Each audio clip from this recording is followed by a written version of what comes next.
എൻ്റെ അടുത്ത് കൗൺസിലിങ്ങിനും അതേപോലെ കൺസൾട്ടേഷനും ചികിത്സയ്ക്കുമായി വരുന്ന പല ദമ്പതികളും പറയുന്ന ഒരു പ്രധാന പരാതി എന്താന്ന് വെച്ചാൽ, ഭാര്യമാര് പറയും, ഡോക്ടറെ കല്യാണം കഴിഞ്ഞ് കുറച്ചൊക്കെ ആയപ്പോൾ മുതൽ പുള്ളിക്കാരന് കിടപ്പറയിൽ എന്നോട് വലിയ താല്പര്യമൊന്നും ഇല്ല എന്നാണ് എനിക്ക് തോന്നുന്നത്. ഭർത്താക്കന്മാര് പറയും, ഭാര്യ എന്നിൽ നിന്നും എപ്പോഴും ഒഴിഞ്ഞു മാറാൻ നോക്കുന്നു എന്ന്. ഇതിന്റെ ആഴങ്ങളിലേക്ക് നമ്മൾ ഇറങ്ങിച്ചെല്ലുമ്പോൾ മാത്രമാണ് നമുക്ക് മനസ്സിലാക്കാൻ പറ്റുന്നത് പലപ്പോഴും പങ്കാളിയോടുള്ള സ്നേഹക്കുറവ് കൊണ്ടല്ല ഇങ്ങനെ സംഭവിക്കുന്നത് എന്ന്. മറിച്ച് പല സ്ത്രീകൾക്കും അവരുടെ സ്വന്തം ശരീരത്തെക്കുറിച്ചുള്ള ഒരു ഇൻസെക്യൂരിറ്റി അല്ലെങ്കിൽ അപകർഷതാബോധം അല്ലെങ്കിൽ ബോഡി ഷേമിങ്ങും ഭയവുമാണ് ഇതിന്റെ പിന്നിൽ നമ്മൾ ഒരുപാട് ആളുകളിൽ കണ്ടുവരുന്നത്. ലൈറ്റ് ഓഫ് ചെയ്യട്ടെ, വസ്ത്രം മുഴുവനായിട്ട് മാറണ്ട എന്നിങ്ങനെയൊക്കെ പറയുന്നതിന്റെ പിന്നിലും മിക്കപ്പോഴും ഇതാകാനാണ് സാധ്യത. അതെ, പങ്കാളിയുടെ ഒരു സ്പർശനം പോലും ഭയത്തോടെ ഒഴിവാക്കാൻ ശ്രമിക്കുന്നതിന്റെ പിന്നിൽ ഒരുപാട് സ്ത്രീകളുടെ ഉള്ളിൽ ഈ ഒരു ബോഡി ഷേമിങ്ങിന്റെ സാധ്യതയുണ്ട് എന്നാണ് നമ്മൾ കണ്ടുവരുന്നത്. ഇന്ന് നമ്മൾ ഈ വീഡിയോയിൽ വളരെ ഗൗരവത്തോടെ സംസാരിക്കാൻ പോകുന്നത് ഈ ഒരു വിഷയത്തെക്കുറിച്ചും ഇതെങ്ങനെ നമ്മൾ ഡീൽ ചെയ്യും, കൈകാര്യം ചെയ്യും എന്നതിനെ കുറിച്ചുമാണ് കേട്ടോ. So stay tuned.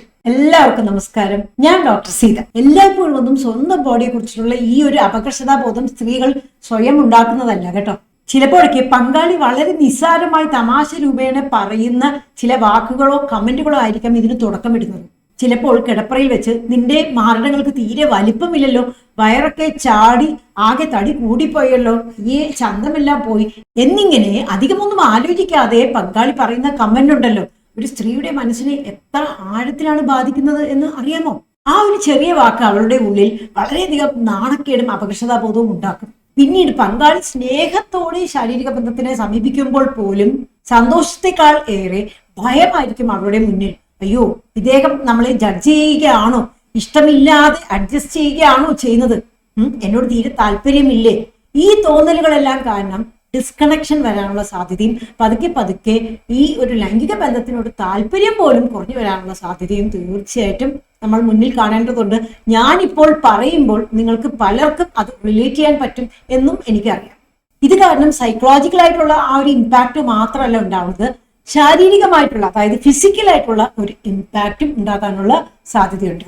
നമ്മൾ മനസ്സിലാക്കേണ്ട ഒരു മെഡിക്കൽ വശമുണ്ട്. ഒരു സ്ത്രീയുടെ മനസ്സ് വളരെയധികം റിലാക്സ്ഡ് ആയിരിക്കുമ്പോൾ മാത്രമേ ശരീരവും അറൗസ് ചെയ്യപ്പെടുകയുള്ളൂ, അതായത് ഉത്തേജനപ്പെടുകയുള്ളൂ. അതല്ലെങ്കിൽ വളരെയധികം ബുദ്ധിമുട്ടാണ്. അല്ലെങ്കിൽ തന്നെ സ്ത്രീകൾക്ക് ഈ ഒരു ഉത്തേജനം പതുക്കെ പതുക്കെ പതുക്കെയാണ് കൂടി വരുന്നത് മിക്കപ്പോഴും.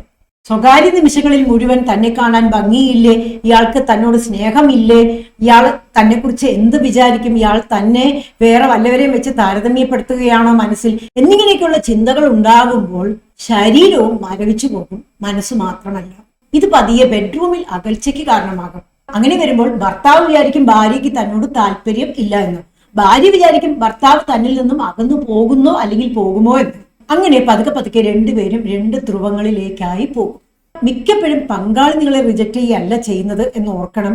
നിങ്ങൾ തന്നെ ആ ഒരു കമന്റ് കാരണം സ്വയം റിലേഷൻഷിപ്പിൽ നിന്നും ഒളിച്ചോടി പോവുകയാണ് ചെയ്യുന്നത്.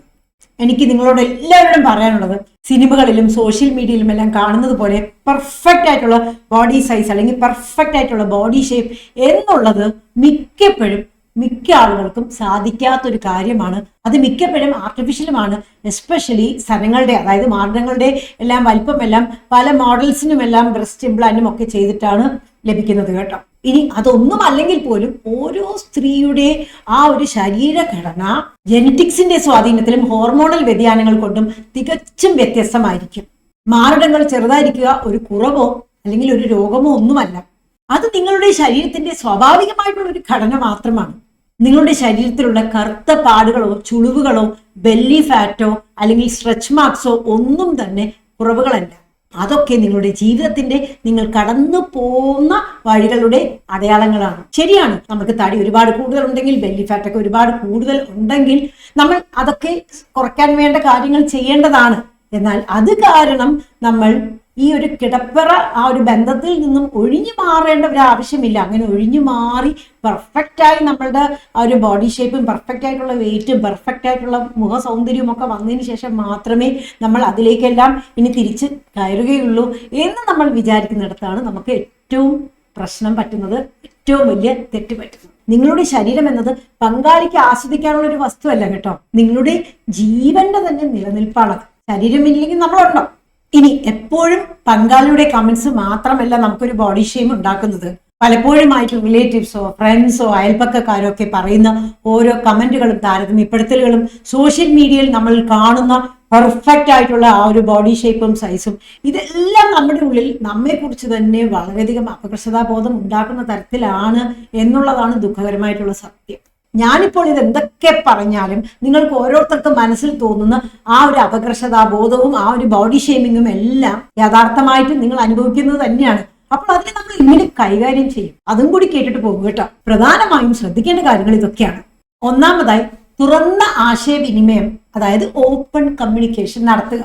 എപ്പോഴെങ്കിലും നിങ്ങളുടെ പങ്കാളി നിങ്ങളെ തമാശ രൂപത്തിലാണെങ്കിലും അതല്ലാതെ ആണെങ്കിലും എന്തെങ്കിലും ഒരു കമന്റ് പറഞ്ഞ് വേദനിപ്പിച്ചിട്ടുണ്ട്, മുറിവേൽപ്പിച്ചിട്ടുണ്ട് എന്നുണ്ടെങ്കിൽ പിന്നീട് സമാധാനമായിരിക്കുന്ന ഒരു സമയത്ത് അത് പറഞ്ഞ് മനസ്സിലാക്കാൻ ശ്രമിക്കുക. നിങ്ങൾ ഇങ്ങനെ പറഞ്ഞത് കാരണം എനിക്ക് വളരെയധികം വിഷമമുണ്ട്, അത് കാരണം തന്നെ ബെഡ്റൂമിൽ എത്തുമ്പോൾ എനിക്ക് നല്ല ഓപ്പണായി നന്നായി എൻജോയ് ചെയ്യാൻ പറ്റുന്നില്ല, വളരെയധികം അപകർഷതാ ബോധമുണ്ട് എന്ന്. ഉറപ്പായിട്ടും മിക്ക ഭർത്താക്കന്മാർക്കും അത് മനസ്സിലാക്കാൻ പറ്റും. ഇനി മനസ്സിലാക്കാൻ പറ്റിയിട്ടില്ല എന്നുണ്ടെങ്കിൽ, അപ്പോഴും ബുദ്ധിമുട്ടാണ്, എനിക്കിത് പറ്റില്ല അത് പറ്റില്ല എന്നുണ്ടെങ്കിൽ പിന്നീട് അതിനു വേണ്ടി എന്താണ് ചെയ്യേണ്ടത് എന്ന് ആലോചിക്കാൻ വേണ്ടി നിങ്ങൾ ഒരു ഡോക്ടറെ കൺസൾട്ട് ചെയ്യാം.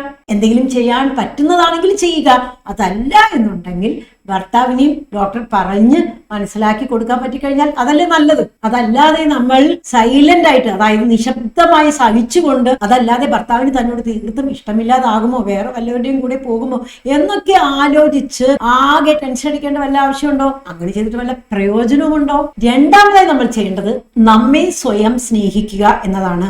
മിറർ, അതായത് കണ്ണാടിയുടെ മുന്നിൽ നിൽക്കുമ്പോൾ നമ്മൾ നമ്മെ തന്നെ നോക്കുമ്പോൾ നമുക്ക് നമ്മെ തന്നെ ഇഷ്ടമാകണം. നമ്മുടെ എല്ലാ കുറ്റങ്ങളും കുറവുകളും എല്ലാം വെച്ചുകൊണ്ട് തന്നെ നമുക്ക് നമ്മെ സ്വയം സ്നേഹിക്കാൻ പറ്റണം. അങ്ങനെയാണെങ്കിൽ മാത്രമേ നമുക്ക് നമ്മുടെ ശരീരത്തിൽ വരുത്താൻ പറ്റാവുന്ന ആരോഗ്യപരമായിട്ടുള്ള മാറ്റങ്ങൾ വരുത്താനുള്ള ആ ഒരു പ്രേരണ അല്ലെങ്കിൽ പ്രോത്സാഹനം തന്നെ കിട്ടുകയുള്ളൂ. അതല്ലെങ്കിൽ എന്താ, നമുക്ക് ഡിപ്രഷൻ മാത്രമേ വരികയുള്ളൂ. ഇത് കേൾക്കുന്ന നിങ്ങൾക്ക് തീർച്ചയായിട്ടും ഇതുമായിട്ട് റിലേറ്റ് ചെയ്യാൻ പറ്റും അല്ലെ? നമുക്ക് ദൈവം തന്നിട്ടുള്ള ശരീരത്തിനോട് നമ്മൾ കൃതജ്ഞത കാണിക്കുക. ആ ശരീരത്തെ നല്ലവണ്ണം കാത്തു സൂക്ഷിക്കാൻ, പെർഫെക്റ്റ് ഇമേജ് അല്ലെങ്കിൽ പെർഫെക്റ്റ് ബോഡി ആക്കാനല്ല, നല്ല ആരോഗ്യത്തോടെ കാത്തു സൂക്ഷിക്കാൻ വേണ്ട കാര്യങ്ങൾ എന്തൊക്കെയാണോ അതെല്ലാം ചെയ്യാൻ വേണ്ടി ശ്രദ്ധിക്കുക. ഇത്ര മാത്രമാണ് നമ്മുടെ ഉത്തരവാദിത്തം. ആൻഡ് ഈ കാര്യം വ്യക്തമായി മനസ്സിലാക്കുക, പങ്കാളിയുമായിട്ടുള്ള നമ്മളുടെ യഥാർത്ഥമായിട്ടുള്ള ഇന്റിമസി എന്നത് നമ്മുടെ ശരീരത്തിന്റെ ആ ഒരു ഷേപ്പിനെയും അതേപോലെ മുഖ സൗന്ദര്യത്തിനെയും ഒന്നും ആശ്രയിച്ചല്ല ഇരിക്കുന്നത്. മറിച്ച് പരസ്പരം മനസ്സിലാക്കി ഒരു സുരക്ഷിതത്വം ഫീൽ ചെയ്യുമ്പോഴാണ്.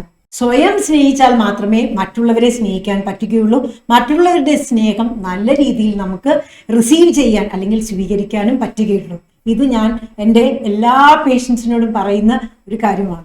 ഈ വീഡിയോ നിങ്ങൾ തനിച്ചും കാണണം, പങ്കാളി ഉണ്ടെങ്കിൽ പങ്കാളിയോടൊപ്പവും ഇരുന്ന് കാണേണ്ടത് വളരെ നല്ലതായിരിക്കും.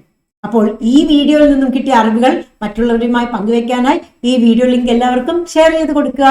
വീണ്ടും മറ്റൊരു വീഡിയോയുമായി നിങ്ങളുടെ മുന്നിൽ വരുന്നത് വരെ നിങ്ങൾക്കും നിങ്ങളുടെ കുടുംബത്തിലുള്ള എല്ലാവർക്കും ശാന്തിയും സന്തോഷവും ആരോഗ്യവും സമാധാനവും എല്ലാം നേരുന്നു.